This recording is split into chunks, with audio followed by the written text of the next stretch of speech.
What's up, good people? David Taub here from NextLevelGuitar.com. The quickest thing and the easiest thing that you could do with your soloing very quickly is to add some passing notes to your minor pentatonic scales or minor pentatonic and blues scales. And you could use passing notes in all your scales, but start easy. First learn run, then learn fly, Danielson, okay? Now, you're going to be going outside the scale and grabbing some notes and pulling them in. And what that's going to do, it's going to create some outside sounds that your ear and the listener's ear is not expecting. So it's very unexpected and very cool, and it's an easy and fast way to spice up your soloing.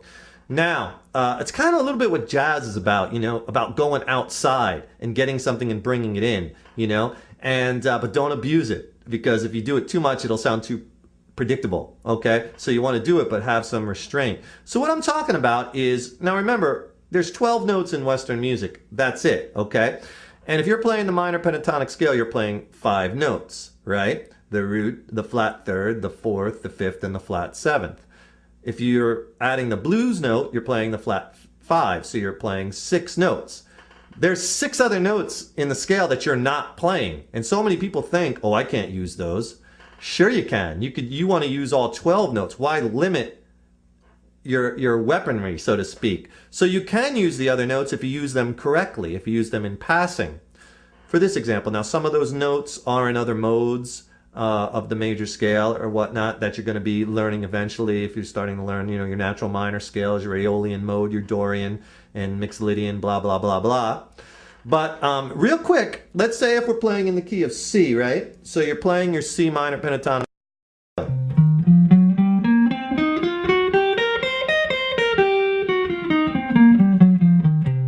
What I want you to start thinking about is starting to use these notes that are not in the scale, but use them in passing. And what I'm doing is I'm slurring them into the scale. So I'm going back a half a step. So if you're playing this box position, we'll just stay in the box position just for instructional purposes. Obviously you want to learn your scales and modes over the whole neck in all keys. But let's say you're playing every note on the 8th fret going right down the strings. So go to the 7th fret and take that note and slide it in. And throw that into your playing. Now don't hang on those notes. Use them as like an 8th note kind of passing, like one and ba-da, but slur it into the scale. And it adds so much interest. And you could do that all day long. Just grab that, half step behind your note in the scale. Especially if you're playing in minor pentatonic in a kind of like a blues rock or a rock or 1-4-5 kind of vein.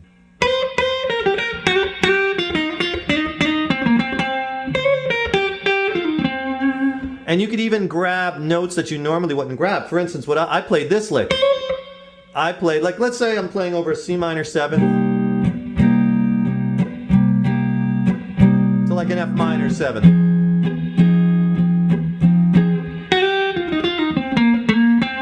So you see the interest that I'm creating just by using those passing tones. I even played this lick.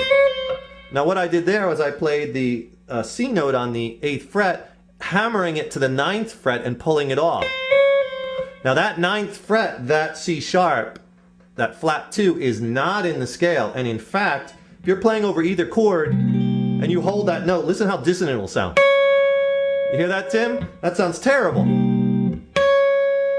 Because I'm holding the note. Now here's the whole trick to passing tones. Don't hold it or try to vibrato it. You got to get on it and get off it. If you get on and off it, what happens is your ear hears the cool. Wait a minute, here's something outside, but you're not staying on it long enough to hear the dissonance like that.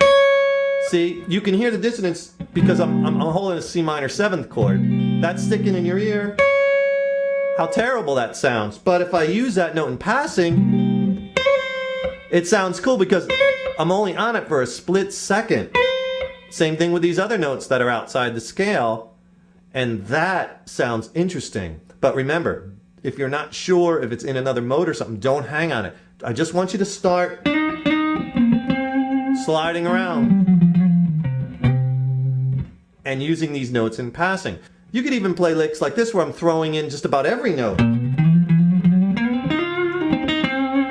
So what I'm doing there is I'm hammering all the outside notes, and I'm doing it quickly in a run. So again, your ear hears coolness, but not dissonance, because I'm not hanging on them. So that lick is something like I played like 6th fret, 7th fret, 8th fret with hammers on the low E, then 6th, 7th, and 8th fret with hammers on the A string, then 7th, 8th, and 9th on the A string, then 8th, 9th, and 10th on the A string, 8th, 9th, and 10th on the D string, and 8th, 9th, and 10th on the G. So you get something like this.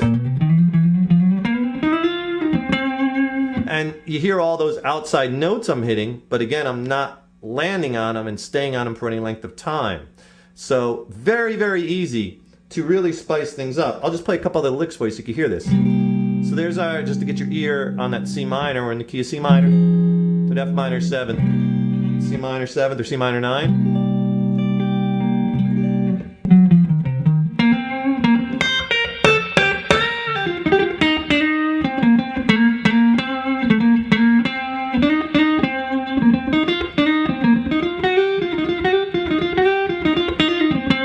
And then try to pick up little melodies and repeat them in different rhythmic fashions, because you want to have a lot of rhythmic vocabulary in your lead playing, especially when you're using minor pentatonic and blues, because you only have 5 or 6 notes mainly, and then you have your passing notes. So you better have a good rhythm vocabulary of how to play these notes in different combinations and different rhythms. And stay on your notes for various length of times. Don't always play in 8th notes or 16ths. Kind of vary it up. Hold a note.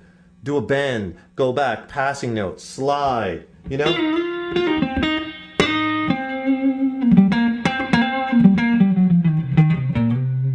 Anything to vary that contour is really going to add a lot to your playing.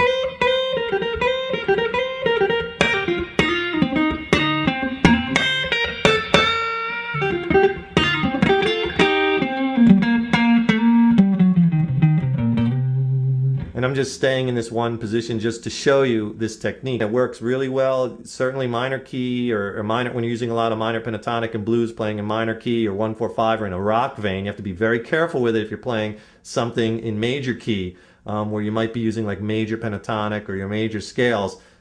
Then you don't have as much room there. You really want to know a little bit more about what you're doing. That's when, you know, you want to know a little bit about music theory is so important. I think so anyway. A lot of people disagree, and I think music theory gives you an advantage because it makes you, it'll move you faster to your guitar goals. Instead of hunting around and pecking for notes, which your ear will eventually take you to, you know exactly why certain things sound good, what notes sound good over what chords, what intervals, you know. And that's kind of a big trick. And a lot of people are like, well, you really don't have to know music theory. You could just, you know, play by ear. And yes, that's true. But especially when you're just starting, I mean, why spend 10 minutes trying to hunt and peck for the right note if you know your theory? You can go to that note and know it exactly, and it just saves you so much time. No, I'm not saying you have to have a black belt in music theory, okay? But what I'm saying is a little bit of music theory goes a long way, and it's not as complicated as many people make it out to be. In fact, on our website, we break it down. We have special lessons on music theory, and we make it easy and fun. Knowing a little theory really will get you to the next level. Knowing your intervals, your notes on the neck, knowing what notes make up each chord, knowing what intervals you're playing in scales, not just shapes, you know, or fingerings like tablature, but knowing the notes and the intervals, that's huge. Okay, and you could do it, and it doesn't take a lot of extra work, but believe me, it's well worth it. That's just my opinion. So if you don't agree with that, you know, and you're not an advocate of knowing some theory, you know, that's fine. I'm not knocking you. So easy on the hate mail, because that's the great thing about guitar is there's so many different passages and pathways you could take. You want to learn a little bit of theory. You don't want to learn a bit of theory. You want to learn more rhythm. You want to learn more soloing. You want to learn to play jazz. You want to learn to play blues. That's such an awesome thing about instruments is you can kind of choose your own destiny and take it as far as you want to and have fun and enjoy it. And that's what we're about at Next Level Guitar, about helping you to understand the instrument and using it to bring joy to your lives. Also sustain. And please subscribe to our YouTube videos by hitting that yellow subscribe button, and we will keep them coming. Take care. Rock on.